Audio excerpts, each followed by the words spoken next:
2023 թվական սեպտեմբեր Արցախ 44-օրյա պատերազմից հետո մեր հայրենիքի պատմության այս օրերի մասին երկրորդ անգամ գրեց Սև Թունդ թանակը 2020-ի հերոսների արյունը հողին չչորացած մեր հայրենակիցները ստիպված բռնեցին գաղթի ճամփան թշնամին ամբողջությամբ զավթել էր Արցախը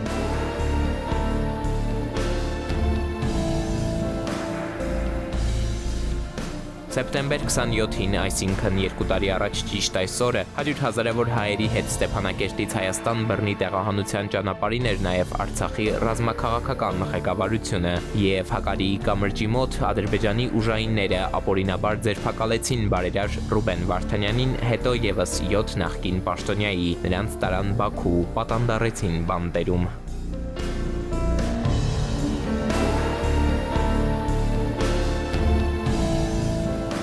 Սկսվեցին շոու դատավարությունները շինծու մեղադրանքներով, դրանք ի դեպ ներկել նկարելու հարցում ջանք ու եռանդ չխնայեցին Ադրբեջանի իշխանությունները։ Ռուբեն Վարդանյանը արդեն մի քանի անգամ ստիպված դիմել է ծայրահեղ քայլի, հայտարարել հացադուլի մասին, պահանջելով անհապաղ եւ անվերապահորեն ազատ արձակել իրեն եւ ապօրինաբար պահվող մյուս բոլոր հայ գերիներին։ Առաջին անգամ նա հացը բերան չտարավ շուրջ 19 օր, ավելի ուշ պարզվեց, այդ նույն ընթացքում ադրբեջանցիները խոշտանգել են Վարդանյանի միջազգային իրավաբանական թիմը հրատապ դիմում ներկայացրեց ՄԱԿ-ի խոշտանգումների հարցով հատուկ զեկուցողին, հայտնեց դաժան վերաբերմունքի արժանանալու մասին եւ դրանից հետո ադրբեջանական այսպես կոչված իրավապահները գերազանցեցին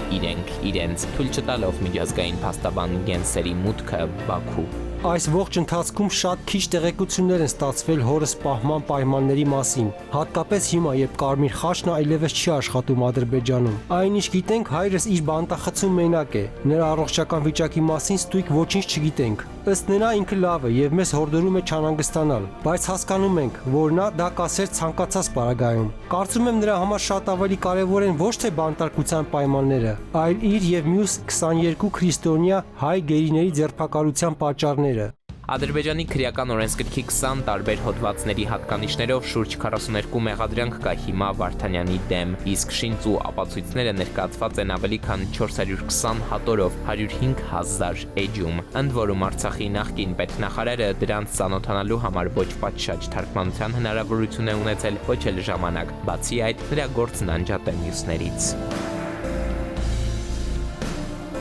Ձերբակալման առաջին իսկ պահից մինչև այժմ Վարդանյանը որևէ ցուցմունք չի տվել, իր ստորագրությամբ բոլոր արձանագրությունները կեղծ են։ Տեղի է ունեցել 36 դատական նիստ եւ որևէ ապացույց այդպես էլ չի ներկայացվել Վարդանյանի կողմից անձամբ կատարված ճակերտավոր հանցագործությունների մասին։ Ավելին նրան վերագրում են արարքներ, որոնք անգամ ժամանակագրորեն նա չէր կարող կատարել։ Դրանից զատ ցուցմունք տվող բոլոր վկակոչեցյալները նշում են, թե նրան չեն տեսել ու չեն ճանաչում, պարզապես լրատվամիջոցներից են տեղեկացել, որ նա մեղավոր է։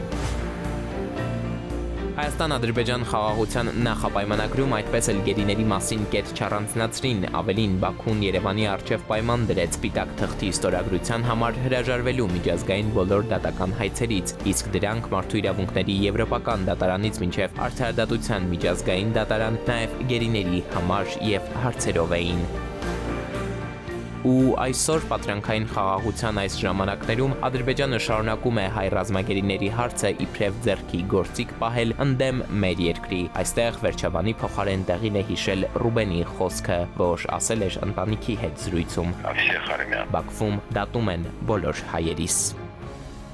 Էդուարդ Պողոսյան, ժամը լրատվական։